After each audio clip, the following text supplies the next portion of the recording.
Well, have you seen the rising cost of college these days? No good. It's good to have a plan in place, and this morning we've got that information for both parents and students who need to be in the know. Nippy Betz is here. He's the founder of Empowerment 21, and it's good to have you, sir. I'm glad to be here. It's a delight to have you here. First of all, how did all of this come to be, Empowerment 21? What is it? It's an organization where we help teens prepare for college, and then we help them find funding for it.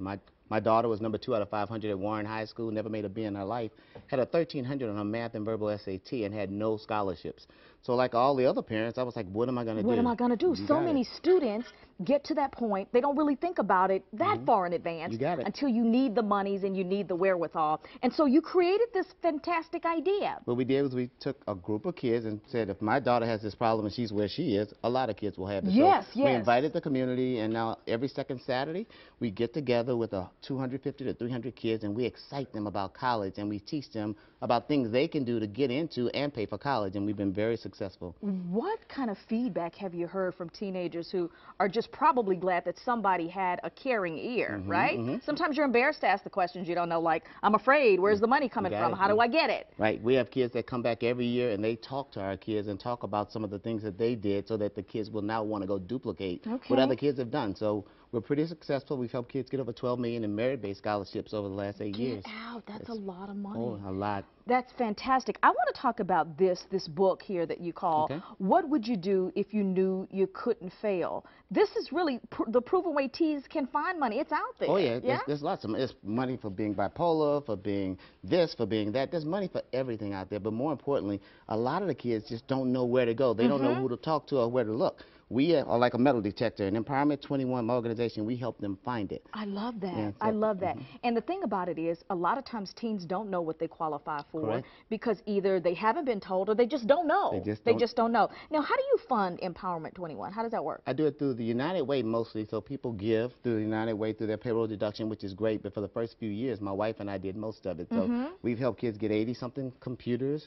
We've given away lots of money and everything else. But more importantly, we give them information so they can do things tomorrow they couldn't do yesterday by the information we teach them today. Yeah, it certainly is empowering. I can't imagine what you've heard from some of the parents who've been where you were as a parent and who've said, I didn't know which way to go. We've helped some parents, and a lot of them, they're totally debt-free from college debt. Anyway, what happens is they come to our workshops, they learn about what they can do, and then they send their kids to Notre Dame, Yale, all over the place, and they have full paid scholarships, and then we teach them how to get overpayments where they get paid to go to college. And so a lot of people in my audience go to college and get checks for going to college. Why do you think, Nippy, this is just kind of a question that I'm curious about, why do you think it's taken so long for somebody like you to come along and say, okay, you need the money, you want to apply, you want to go to college, you study hard, you graduate, this is the road to getting what you need, the resources, and making it tangible. Why do you think it's not being done more often?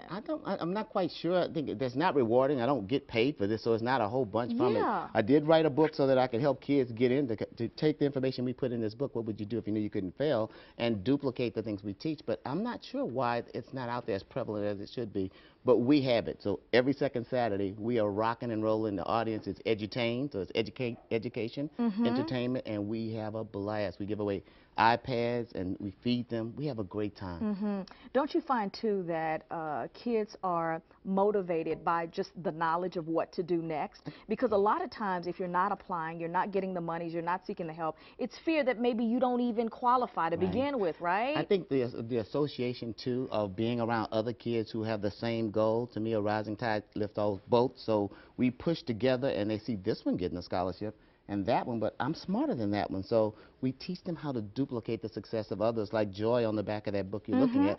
She got well over $1 million just doing what we taught. Yeah, I was noticing this. Not only are you a parent, but you are a former city councilman. This must feel like big work. Well, big work in the big scheme of things, right? Because there's not a student out there who doesn't have a desire to be educated. Well, and so Art Hall, who's on the back, that city councilman you represent, he is a representative who helps me get the word out to so many kids.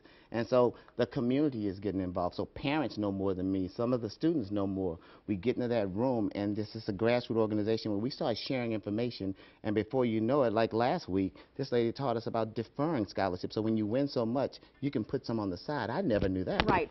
And you have not only these students who've gotten the opportunity to find the monies to go get educated, but the hope is that once they do that, then they come back into their communities and they find ways to empower others who come behind them. Exactly. It's really a cyclical effect. And it works. We've seen it so much in our organization. So again, those kids inspire other folks. So the website, www.ep21, that's my nonprofit. ep21.com, that's my nonprofit.